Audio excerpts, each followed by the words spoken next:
kind of like a naturalistic or mythology, warfare, stuff like that. But to be in a black metal band or to be in the metal circle, I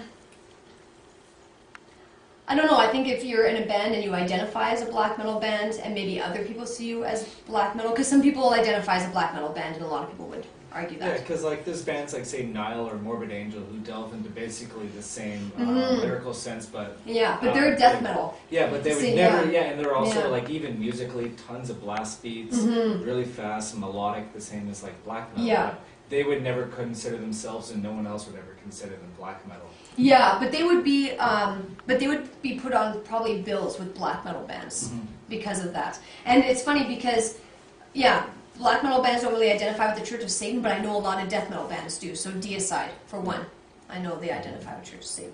So it's interesting too, where Satanism kind of plays all these different roles in the subgenres. Yeah.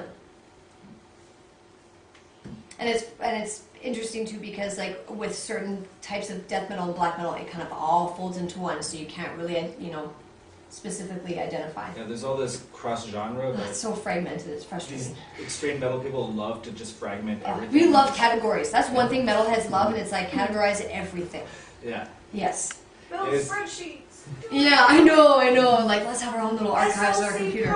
You can do it. Yeah. Is that part of the movie where he like traces all the different types of and it's so funny, metal, like you'll get a group of metalheads. I remember I'm with Heavy Metal on Campus, student group here, and we showed that movie and everyone was in a huge argument. Oh, that tree wasn't right, they didn't make the right, column, blah, blah, blah. But it points to the variety of psychedelic content. Yeah, we're very opinionated, Just all sorts of stuff. Yeah. There's also, it seems to be this tendency to portray yourself as being, like a lot of, some genres will project themselves as not being quite so intelligent, try to play it down, whereas a lot of black metal will really put themselves out there as ultra intelligent people, even if they're not.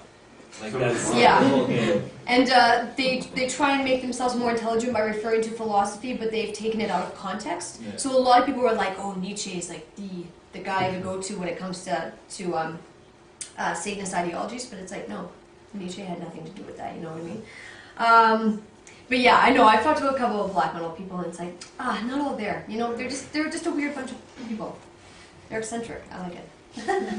You had a question? Yeah.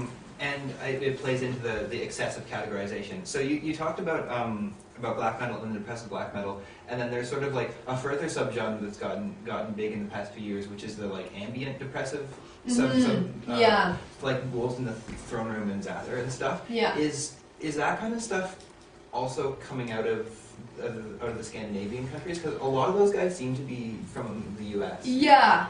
Yeah, no, with the ambience, and I would say even like kind of the symphonic depressive, I don't know, like I could go on. But yeah, most of it is coming from the States. Okay. But still in Norway, kind of like that rawness of like the origins of black metal is still coming from Scandinavian countries. Okay. And even in Canada too, we're really well known for extreme, like really good raw black metal. We don't really add a lot of melody into our stuff. But yeah, there's tons. There's like even like depressive, suicidal black metal, or just like I just. Yeah. I don't know. I'm depressed, but I don't quite want to. Yeah. I know. But there's also Christian black metal, which is also interesting in itself because a lot of people think that Christian black metal shouldn't even exist. But.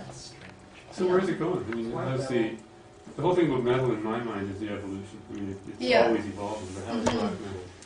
Or where's it going? In terms of black metal, I'm not too sure. Like at certain times, I think it stagnates where we're just kind of recreating the same music or the same type of sound over and over again. So I think a lot of bands are adding different melodies or more instruments like oboes and cellos and stuff like that. So maybe not normal instruments that you would see in typical black metal bands. And I think that's where maybe a lot of bands are going to within the realm of heavy metal music. But there's also bands like 1349 who are relatively new in the scene, like I guess like a third wave. Yeah, there's all these waves, and it's like I lose track. Yeah. But they've gone the opposite of the symphonic or the melodic route, and they're even noisier than most, and even more radical, even faster than I've heard of their predecessors. Like even Mhm. more extreme. And I think the same goes with almost every genre of metal that I've seen. Yeah. Is they either go a little more melodic or they go a little more extreme. Yeah. And I don't think that the genre will ever stop getting more extreme. Like they will Just trying to push always, the boundaries. they will every always time. find ways to be faster, Yeah. to be heavier, to be harder. Yeah, and a lot of bands do that not only through their music, but it's like, how can we like upstage our stage show? So like, how can we make it better?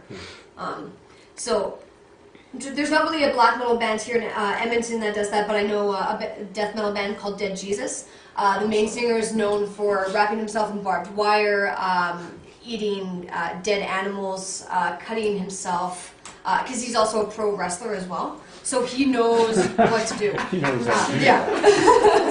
Yeah. They're actually playing tonight, so at the Starlight. So if you want to head down there afterwards. Yeah. There's also some bands that that are fewer that do things like embracing a specific cultural music as well as Mhm. as metal. There's like there's Malakash, who Yeah. but I think they're And also a more based in the Eastern- Netherlands now, a more but Eastern it's like traditional Israeli music and black metal. Yeah. And then there's Nile, although they're Yeah. not black metal. There's tons of black metal bands in the Middle East. Yeah. Yeah. And that's very interesting too, because all those countries are very religious, almost to an extreme extent. So maybe that's where they kind of resonate with black metal. Yeah, maybe. Yeah. Yeah. Awesome. Hopefully not all too depressed. Why not? Okay, Thanks cool. for Yeah. Hey, anytime.